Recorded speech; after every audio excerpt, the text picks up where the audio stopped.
बच्चों, कैसे हैं आप सब। क्लास 9th की मैथ्स की क्लास में आप सबका स्वागत है बच्चों। और आज हम स्टार्ट करने जा रहे हैं एक नया चैप्टर नंबर 4, दो चरों वाले रैखिक समीकरण। बच्चों, एक चरों वाले रैखिक समीकरण के बारे में हमने पहले की कक्षा में भी पढ़ा है, तो यहाँ पे ध्यान दीजिए बच्चों। एक हम समीकरण लेके चल रहे हैं, जैसे 2x + 3 = 0। ठीक है, तो ये एक रैखिक समीकरण है। और कैसा रैखिक समीकरण है, चूंकि x की अधिकतम घात इसमें कितनी है, 1 है, तो एक घात वाला रैखिक समीकरण है। साथ ही साथ इसमें चर राशियां कितनी है, चर राशियों और चर राशियों के बारे में जो है वो पिछली क्लासेस में आपको अच्छे से बता दिया गया है। तो जो x y z है, ये हमारी चर राशियां कहलाती हैं। इसमें केवल एक ही चर राशि दिखाई दे रही है, इसलिए ये क्या है बच्चों, एक चर वाला रैखिक समीकरण है। ठीक है, तो ये कैसा समीकरण है, हमारा रैखिक समीकरण है और एक चर वाला रैखिक समीकरण है। ठीक है, समझ में आ रही है ना बात बच्चों।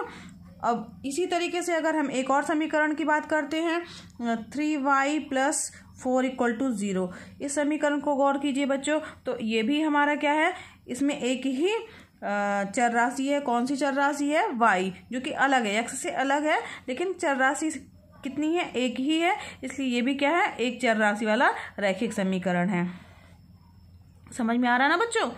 तो अब यहाँ पे ध्यान दीजिए, x भी एक चर राशि है, y भी एक चर राशि है। तो अगर एक तरह से कहा जाए कि एक चर वाला रैखिक समीकरण कैसा होगा हमारा, तो हमने पहले भी पढ़ा है, ax + b = 0। इस टाइप के समीकरण जो हैं वो क्या कहलाते हैं, हमारे एक चर वाले रैखिक समीकरण कहलाते हैं। क्या कहलाते हैं बच्चों, एक चर वाला रैखिक समीकरण।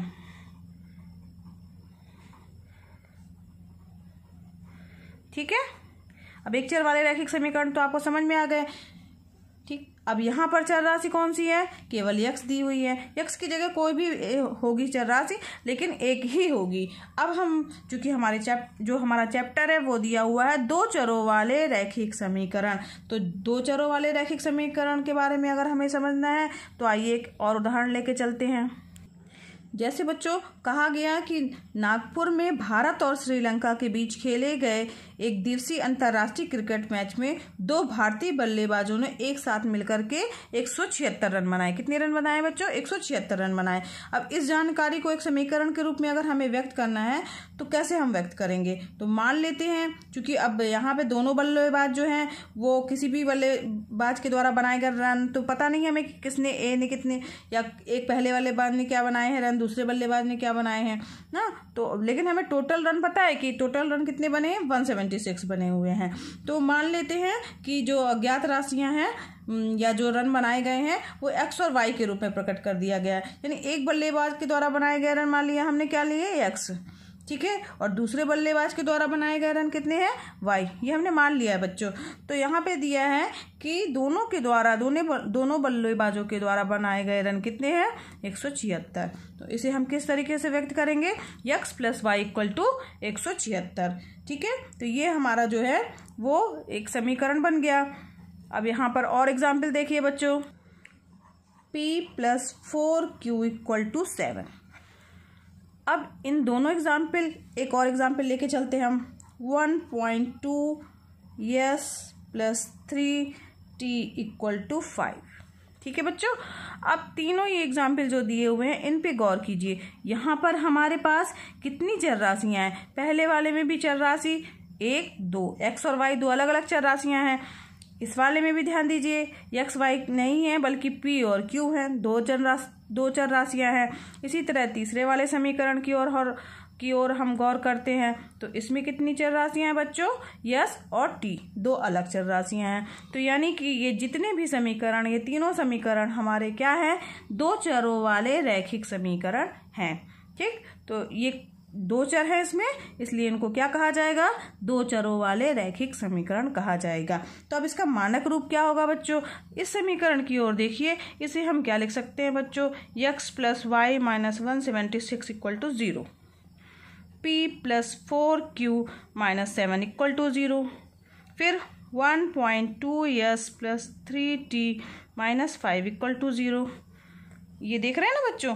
तो अगर कहा जाए कि ऐसे समीकरण जिन्हें ax + by plus c equal to 0 के रूप में व्यक्त किया जा सकता है, जहाँ ए, बी और सी ये क्या है, हमारी वास्तविक संख्याएं हैं। ठीक है बच्चों, ये हमारी क्या है, वास्तविक संख्याएं।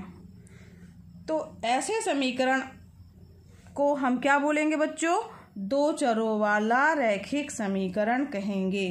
क्या कहेंगे, दो चरों वाला रैखिक समीकरण कहेंगे।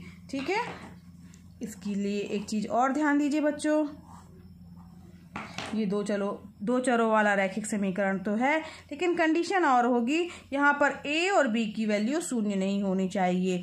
अगर ए और बी दोनों शून्य नहीं होने चाहिए, नहीं होने चाहिए। ठीक है, इसका कंडीशन के रूप में हम चाहे तो ऐसे भी लिख सकते हैं, a does not equal to 0 and b does not equal to 0। अगर ए 0 हो जाएगा तब भी यहाँ पर ये x वाला पद समाप्त हो जाएगा, हमारे पास जो समीकरण बचेगा वो बी वाई प्लस सी बचेगा, यानी ये एक चर वाला समीकरण बचेगा।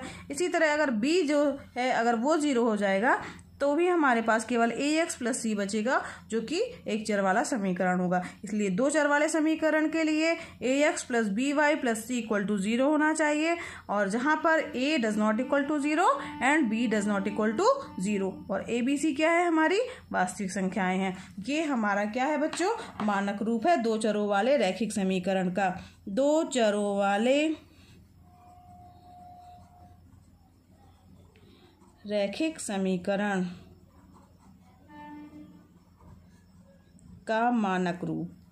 ठीक है, या दो चरों वाले रैखिक समीकरण किसे कहेंगे, ax plus b y plus c equal to 0 के रूप का समीकरण, जहां a b c वास्तविक संख्याएं हैं और a does not equal to 0, b does not equal to 0, दो चरों वाला रैखिक समीकरण कहलाता है। ये इसकी परिभाषा भी हो गई बच्चों। ठीक है, समझ में आ गया आपको। चलिए आइए बढ़ते हैं प्रश्नावली 4.1 की ओर। प्रश्नावली 4.1 का बच्चों पहला क्वेश्चन है, एक नोटबुक की कीमत एक कलम की कीमत से दोगुनी है। इस कथन को निरूपित करने के लिए दो चरों वाला एक रैखिक समीकरण लिखिए। ध्यान दीजिए, इसमें संकेत भी दिया हुआ है बच्चों। मान लीजिए नोटबुक की कीमत x रुपए है और कलम की कीमत को मान लिया है y रुपए है। तो फिर से समझिए प्रश्न को, नोटबुक की कीमत जो कि x रुपए है कलम की कीमत से दोगुनी है। कलम की कीमत क्या मान लिया है, इसमें y रुपए मानी है।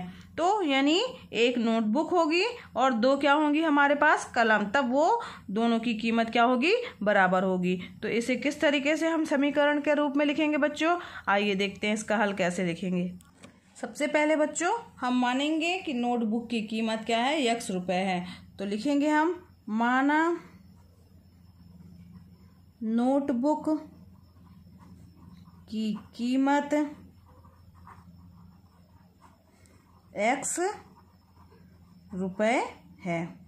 ठीक है, और y जो है वो क्या है, कलम की कीमत है, वह कलम की कीमत y रुपए है। ठीक है, ये हमने मान लिया। अब प्रश्नानुसार प्रश्न क्या कह रहा है हमारा, नोटबुक की कीमत यानी x जो है वो कलम की कीमत की दोगुनी है। दो गुना कलम की कीमत क्या है, y, और उसकी दोगुनी यानी 2 का गुणा हो जाएगा। ठीक है, अब ये हमारा क्या बन गया, एक समीकरण बन गया। x एक दोनों पद जो है पद एक तरफ ले आएंगे और बराबर 0 कर देंगे, x माइनस 2y बराबर 0। तो ये हमारा क्या हो गया, एक समीकरण जो है वो बन गया। यही हमारा आंसर होगा, क्योंकि ये दो चरों वाला रैखिक समीकरण बन गया और यही हमारा आंसर है। ठीक है बच्चों, समझ में आ गया ना, बहुत ही आसान सा सवाल था। चलिए आइए बढ़ते हैं क्वेश्चन नंबर 2 की ओर। क्वेश्चन नंबर 2 कह रहा है बच्चों, निम्नलिखित रैखिक समीकरणों को ax plus b y plus c equal to 0 के रूप में व्यक्त कीजिए और प्रत्येक स्थिति में a, b और c के मान बताइए। यहाँ पर हमारे पास जो है इसके कई पार्ट दिए हुए हैं बच्चों। 6, 7, 8 पार्ट टोटल दिए गए हैं। तो आइए चलते हैं हम पहले पार्ट की ओर। पहले पार्ट को लेके कैसे हल करेंगे देखते हैं। हाँ बच्चों, पहले पार्ट में हम क्या करेंगे, इसको 2x + 3y = 9.35 दिया है, 5 के ऊपर बार लगा हुआ है। तो इसे हम क्या करना है हमें कि इस रैखिक समीकरण ax + by + c = 0 के रूप में व्यक्त करना है। तो हम क्या करेंगे, इसे जो है यानी c को, यानी ये वाले यहाँ =0 चाहिए, तो इस वाले पक्ष को जो है पद को हम इस तरफ पक्षांतरित कर देंगे। क्या हो जाएगा हमारा 2x + 3y माइनस, ये इधर आएगा तो माइनस हो जाएगा 9.35 बार = 0। ठीक है, अब यहाँ पर ध्यान दीजिए, इसकी तुलना जो है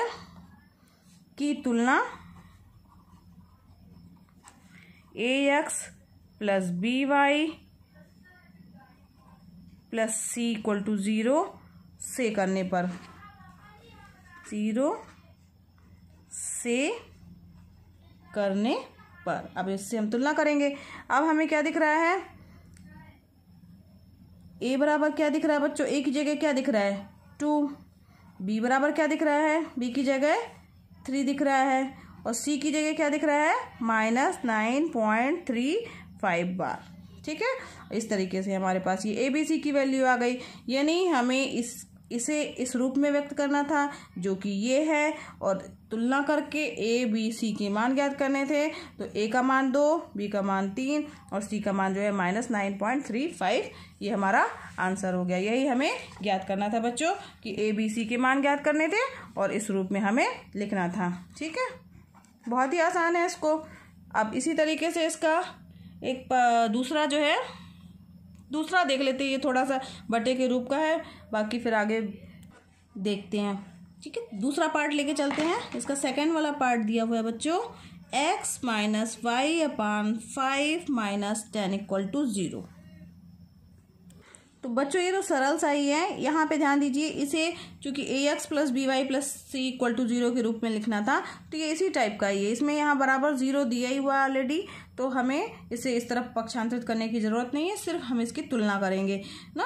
तो ax + by + c = 0 से तुलना करने पर a बराबर क्या आ जाएगा, यहाँ पर a की जगह क्या है 1, b की जगह क्या है बच्चों -1/5, ठीक है, और c की जगह -10 ना।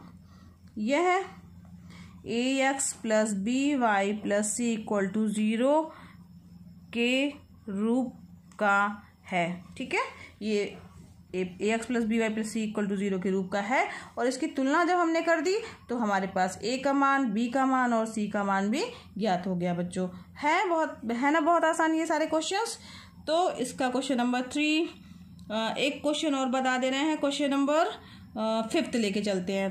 3, 4 ये आपके जो हैं, और 7, 8 ये सारे जो हैं सब एक ही तरह के सवाल है बच्चों, आपसे बन जाएंगे। आप इनको करने की कोशिश कीजिएगा, कुछ नहीं करना है, केवल ax + by + c = 0, यानी यहाँ पे बराबर में 0 लाना है। जो भी चीज़ें दी हुई हैं उसको पक्षांतरित कर लेना है और हल कर लेना है। एक सवाल और लेके चलते हैं, क्वेश्चन नंबर 5।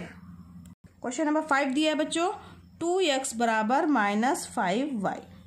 ठीक, अब यहाँ पे क्या करना है हमें, ये जो दिया हुआ है इसे हमें ax + by + c के रूप का करना है ना। तो 2x माइनस है तो +5y = हो जाएगा 0 ना।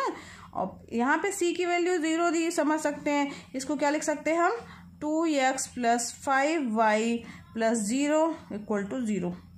यह है ax + by + c = 0 के रूप का है। अतः ax + by + c = 0 से तुलना करने पर। ठीक है, अब हम तुलना करके देखते हैं कि क्या आता है बच्चों। तो जब हम तुलना करेंगे तो क्या आ जाएगा, a बराबर क्या आ जाएगा, a की जगह पे क्या दिख रहा है आपको, a बराबर 2, b बराबर क्या दिख रहा है बच्चों 5, और c बराबर क्या दिख रहा है 0। ठीक है। तो इस तरीके से हमारे पास ए, बी और सी के मान ज्ञात हो गए और इसको हमने ax plus b y plus c के रूप में लिख दिया। यही इसका आंसर है। सरल से सवाल है बच्चों। ये सारे क्वेश्चन, इसके जो बचे हुए पार्ट हैं वो आपके होमवर्क हैं, जो कि आप करिएगा, बहुत ही आसान है, बन जाएंगे। ठीक है बच्चों। तो यहाँ पर ये प्रश्नावली 4.1 जो है वो समाप्त हुई। आज के लिए बच्चों इतना ही। आपको मेरा वीडियो पसंद आया हो तो please like, share and subscribe. दूसरे बच्चों को भी शेयर कीजिए ताकि उनको भी इसका लाभ मिल सके। धन्यवाद बच्चों।